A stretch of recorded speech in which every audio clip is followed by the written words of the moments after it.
Eu quero falar com você, conversar sobre o tema desse mês, que é o tema profundidade, saindo da superficialidade.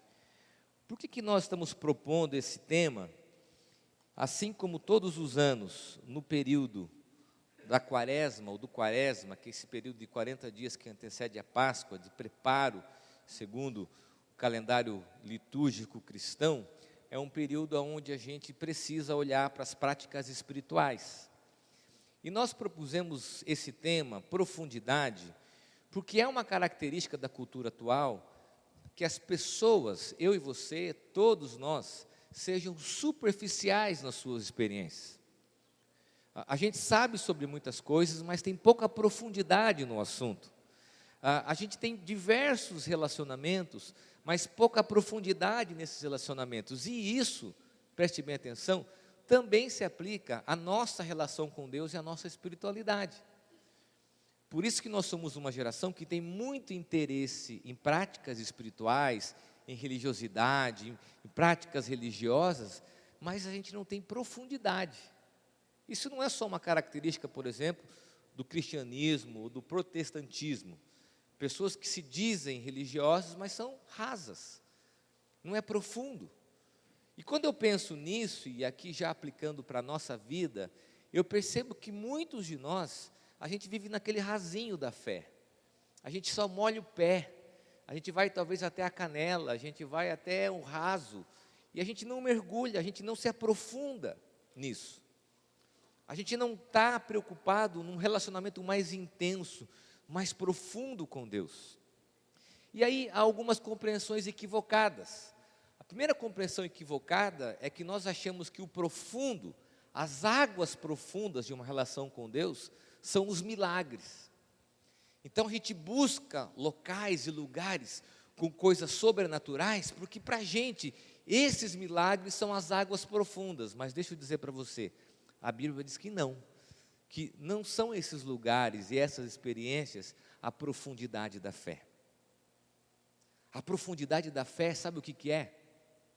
A vida devocional, a vida diária com Deus. A profundidade da fé não é você ir num lugar com 5.000, 10.000 pessoas, um louvor incrível, uma experiência sobrenatural.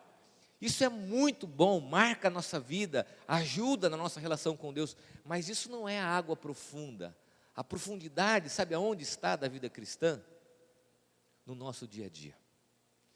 Então a primeira afirmação que eu quero fazer para você é essa: você quer mais de Deus? Você tem necessidade de buscar mais de Deus? Eu diria que não é nem a igreja responsável por isso, mas é a sua prática devocional, a sua vida devocional, a sua vida com Deus, a maneira que você ora, como você lê a Bíblia, como que você gasta o seu tempo. E aí a pergunta é inevitável: na sua agenda pessoal, quanto tempo você dedica à sua relação com Deus? O tema de hoje fala sobre isso, a prática da oração, me aprofundando pela oração, porque a oração é o caminho para essa profundidade. Se a palavra é Deus falando com a gente, a oração é a conversa entre eu e Deus. E olha que interessante, eu vou fazer aqui uma analogia bem simples. Você imagina um relacionamento, por exemplo, de um casal, como eu e a Aline, onde a gente só converse aos domingos, das 10h30 ao meio-dia, ou das 19h30 às 21h. Primeiro que não daria tempo para minha esposa falar 1h30 do que aconteceu uma semana, né? Ia ser muito difícil ela sintetizar, esse poder de síntese. Mas você já imaginou um relacionamento que não tem comunicação? Um relacionamento onde não tem diálogo? O que acontece com esse relacionamento? Não tem intimidade. Como um relacionamento comum, não há conversa, não há diálogo, não há intimidade, não há conhecimento. Isso também se aplica à nossa relação com Deus. Preste bem atenção. Sem oração não tem intimidade, não tem água profunda. E eu sei que isso é difícil falar, porque nós somos pessoas aqui de uma cultura prática. A gente quer oração para alguma coisa. Então, se eu estivesse pregando aqui hoje o segredo da oração que traz prosperidade, todo mundo ia querer ouvir. 10 lições ou 10 coisas que você deve fazer para Deus ouvir a sua oração? A gente estaria assim, pastor, me fala esse segredo. Ou 5 dicas para Deus ouvir a sua oração. As pessoas comprariam esses livros. Mas a intenção da oração não é Deus nos responder, mas é gerar intimidade com Ele, é gerar sintonia, comunicação. Eu diria que não existe vida cristã sem oração. E eu quero trabalhar esse tema com você partindo da principal oração, quando Jesus responde um questionamento dos seus discípulos a respeito da oração. E olha que interessante, o Evangelho de Lucas é o evangelho que há mais registro das orações de Jesus e das práticas que Jesus tinha nutrindo a sua vida com Deus. Era muito comum que Jesus se retirasse para orar. E os discípulos, em um momento, chegam para ele perguntando como deveriam ser as orações. Por quê? Porque naquela época, naquela cultura, as orações elas eram lidas. Existiam fórmulas de orações. Existiam maneiras de você orar. E os discípulos estavam assim, Jesus, conta para a gente aí um segredo de uma oração para me fazer prosperar, para salvar o meu casamento, para me imprimir, colocar atrás da porta, para mim, talvez, mandar na lista de WhatsApp, para mim publicar no Instagram. Manda, Jesus, uma dica para a gente. E Jesus, olha, vocês querem ouvir então uma forma de orar? E ele então faz o registro da oração do Pai Nosso. E antes de fazer isso, queria pedir, se desse para dar uma aumentada no ar, porque eu estou congelando aqui, não sei se alguém está com frio igual eu. Ok? Maravilha. Lucas capítulo 11, do versículo 1 ao versículo 4. Diz assim, Jesus então respondendo esse questionamento dos discípulos. Certo dia, Jesus estava orando em determinado lugar, e tendo terminado, um dos seus discípulos lhe disse, Senhor, ensina-nos a orar, como João ensinou os discípulos dele.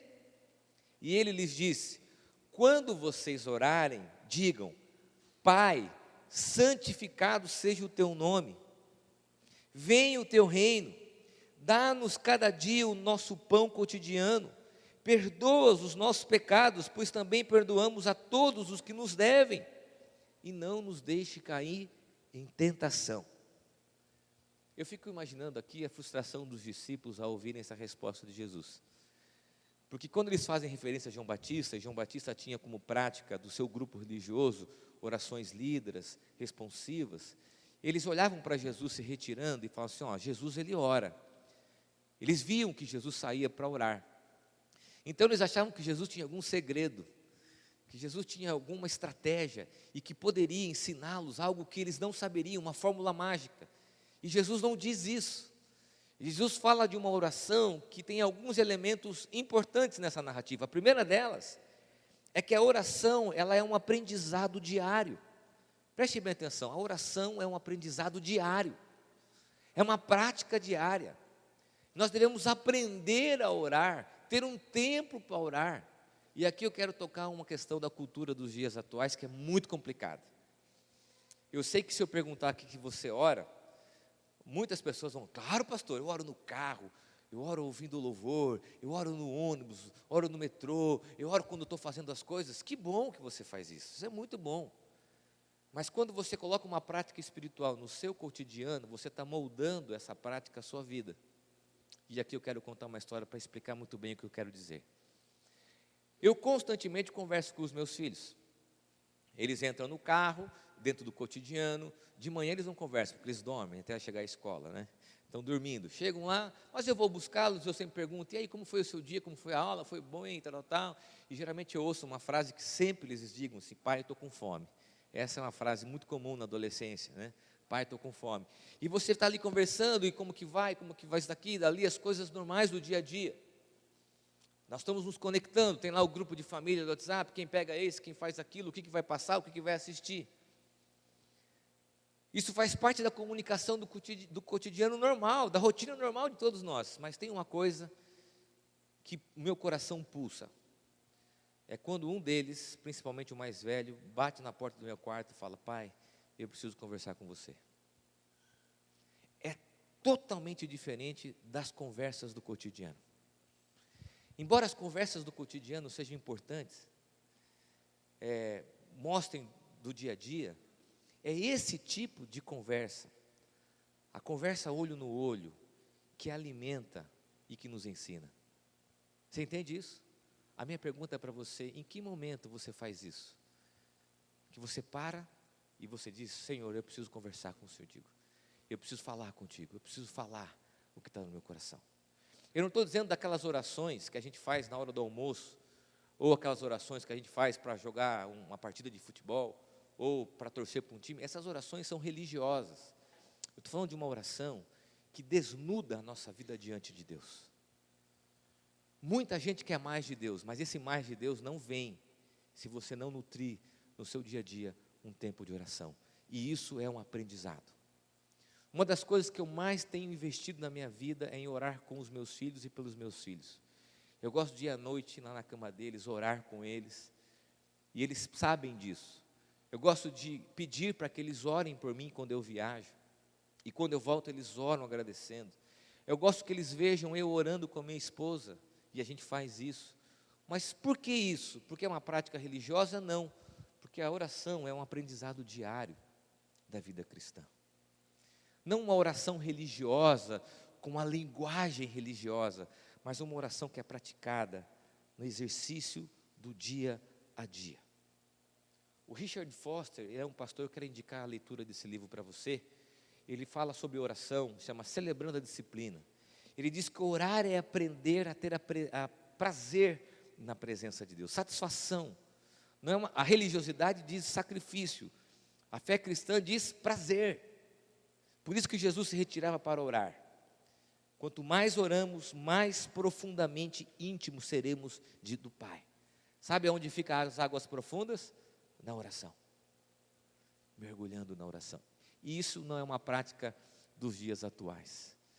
Alguns meses atrás eu perdi a minha avó, 94 anos, Dona Esmeralda. E eu fui falar no ofício dela, fúnebre dela, com o coração grato a Deus. Todos os meus tios estavam lá, tias, primos e primas, e eu só disse uma coisa que veio no meu coração: a gratidão a Deus pela vida da minha avó, que ela era uma mulher de oração. E eu cresci vendo a minha avó se ajoelhando para orar. Ela tinha calos no joelho, caroços no joelho, de tanto se ajoelhar para orar. E quando nós olhamos para a geração atual, a gente não vê essa prática da oração. A gente é imediatista, consumista, a gente coloca Deus na nossa agenda para que Ele faça a nossa vontade, mas a oração é um aprendizado diário de reconhecimento de que nós precisamos de Deus. A segunda consideração desse texto, e talvez seja a mais importante, é que há uma expressão de intimidade, ao ponto de que essa intimidade com Deus nos faz buscar a sua vontade. Jesus diz: Pai nosso. Quando ele diz isso, ele desconsidera a religiosidade da época, porque ele usa uma expressão de afeto, Abba. Ele chega para conversar com Deus usando pai, uma linguagem afetiva.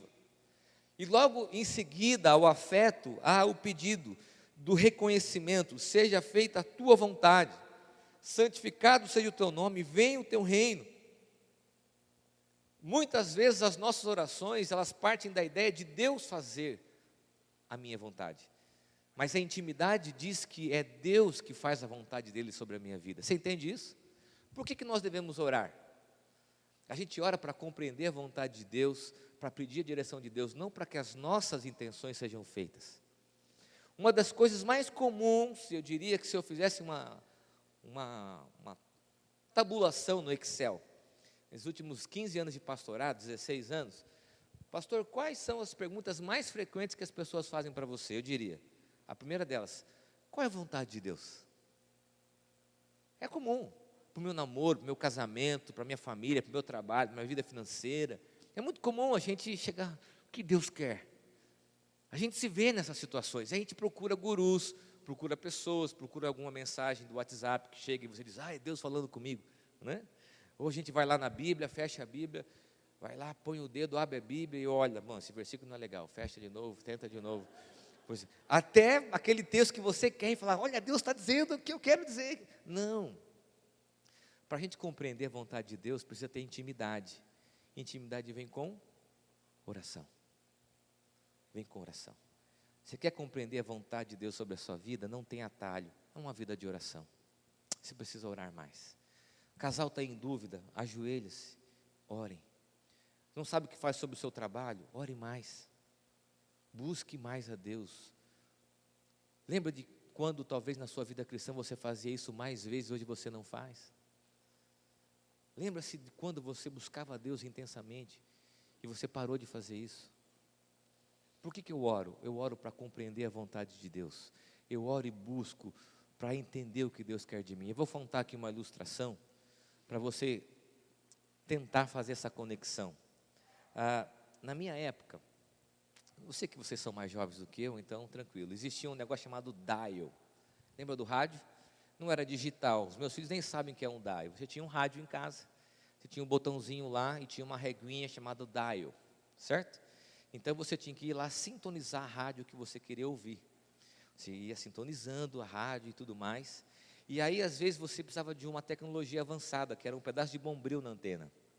Isso era uma coisa, se você deu risada, revelou a sua idade, ok? Colocava o bombrilzinho lá na antena, tal, para ajustar o sinal. Não mexe aí, colocava. E aí você colocava a sua fita cassete, play, rec e pause. Ficava esperando tocar a sua música predileta, não era assim? E aí às vezes você gravava, no meio da música vinha a mensagem da rádio, para estragar a gravação, não era? Aquilo acabava com a gravação. Mas você ficava lá, tentando sintonizar, e às vezes não pegava, você gastava um tempinho. Ou alguém passava perto, alguém batia na antena. Mas você insistentemente ia lá, até que a voz do locutor, a música ficava nítida. Sabe o que é isso? A oração.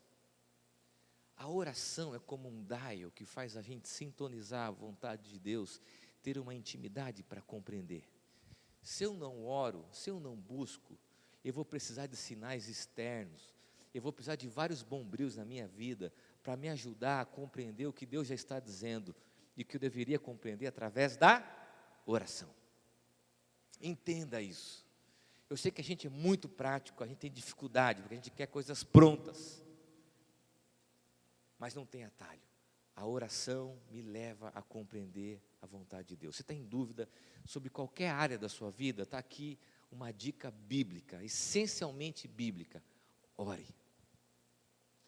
Não sei que decisão tomar. Ore mais, até que a voz fique clara para você. Vou dizer, você está em dúvida? Ore mais, até que a voz, a música, a vontade, a fala de Deus fique nítida para você. Terceira e última consideração tem a ver com a resposta. Quando a gente estuda a oração, existe um comentarista chamado Joaquim Jeremias, um estudioso do Novo Testamento, e ele estuda a estrutura da oração do Pai Nosso. Há uma expressão de intimidade quando usa-se a expressão Pai Nosso, há o reconhecimento da vontade de Deus como intimidade, mas há uma resposta humana à oração. Quando o texto diz, dá-nos cada dia o pão nosso cotidiano, é descansar na providência de Deus, descansar no cuidado de Deus. Mas ele fala aqui sobre perdão. E aqui tem uma coisa muito interessante, porque se você vai lendo o texto e você fala, Senhor, seja feita a tua vontade, assim na terra como no céu. Pão nosso cada dia nos dai hoje, você está feliz, orando. Mas de repente, perdoa os nossos pecados, as nossas falhas, as nossas dívidas, assim como nós perdoamos os nossos devedores. Jesus, não era para tirar essa parte?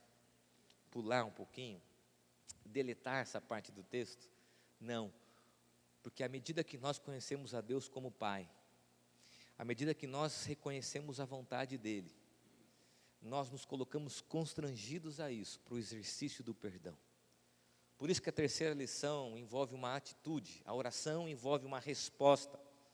A resposta do perdão e o livramento da tentação. Ele diz, livra-nos do mal, livra-nos de deixar cair em tentação. Há uma resposta humana a essa oração.